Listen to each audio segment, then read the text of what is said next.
Nostakaa käsi ylös, että kuinka monta on peloteltu kannabiksen kanssa.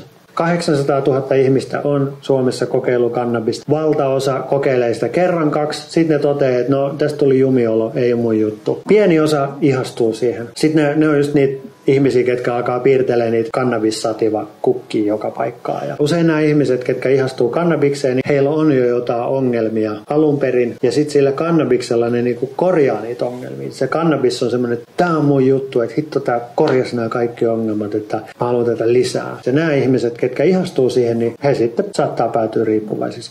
Ja se, että jos polttaa niinku kannabista joka päivä, jos ajattelit opiskella ekonomiksi ja polttaa budia joka päivä, niin mä sanon, että good luck. Koska se vaikuttaa niin kuin muistiin, ei muista puoliikaan, mitä luennolla on sanottu. Kannabishan tekee pitkäaikaisessa käytössä semmoisissa niin kuin aika fleekuksi, ei oikein niin kuin saa mitään aikaa ja näin poispäin. Et kyllä siitä niin kuin haittoja tulee siitä pitkäkestoisesta käytöstä.